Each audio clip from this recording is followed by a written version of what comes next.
Hello, my name is Amy Sturkey. I'm a pediatric physical therapist. I have about 30 years of clinical practice.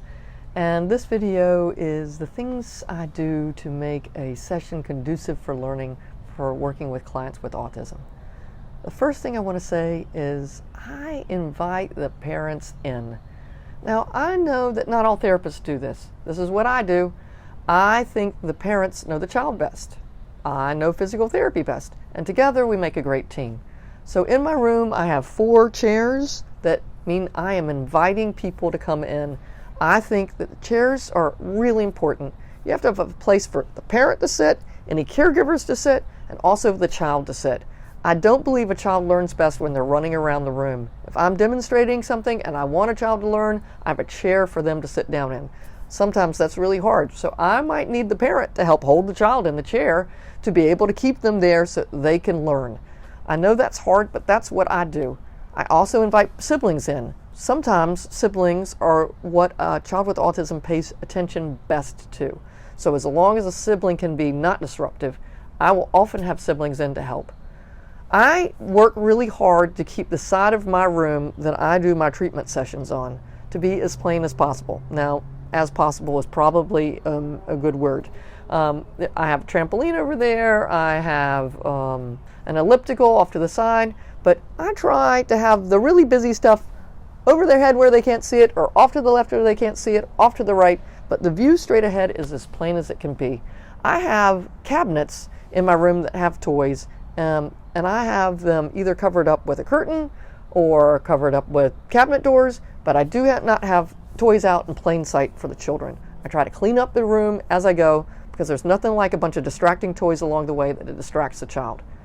The next thing I have is I have these big mirrors in my room, and I have Velcro that I can cover up those mirrors and keep them from being visually distractible for children.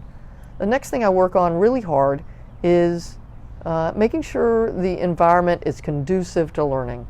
So that really varies on the kid what that means. For some kids, they are flight risks, so I make sure the door is closed, and sometimes that means I have the doors barricaded. Not usually, but sometimes. I have some children that are very low affect, so I need music that kind of brings them up. I have some children that are overstimulated, and so I have songs that I go to that help calm them down. Pandora is great for this kind of music. The next thing I do is I try to make sure that the lights are of a level that are conducive to learning. Now, most children have no trouble with the lights, but I have some children that are keeping their eyes closed a little bit. And that means what I do in my room is I dim my lights so that it's more conducive to learning. I want to go back to the parents in the room. I want to make sure that the parent is in the room, even if it means their behavior is trickier. Now, a parent learns a lot when they're in a room with me, and I learn a lot from them. But if they're in the lobby, they're not learning from me, and I'm not learning from them. And I really want to make sure that parents feel like they're part of the team. They're helping to choose the goals. They're helping with me in the treatment session. I want to make sure I'm running activities that I need their help with for me to perform. And I do things so that I will ask them, I have a choice of doing this activity with this toy or that toy. What do you think?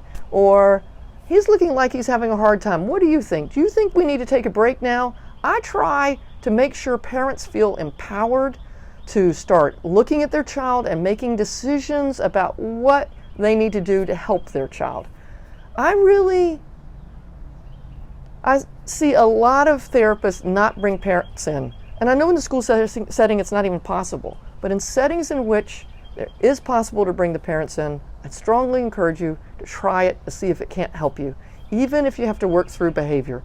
Because if the behavior's worse when the parent's in the room, that means that parent needs help dealing with the behavior. So they can learn from my strategies, I can learn from their strategies, how to help the child do better. And that will help the child in the bigger environment, not just in my room. And that's my goal. So I hope this was helpful, thinking about the things that I do in my session to be able to make it more successful when I work with a child with autism. I hope you're having a great day. and I'll look forward to seeing you next week. Thanks a lot. Bye-bye.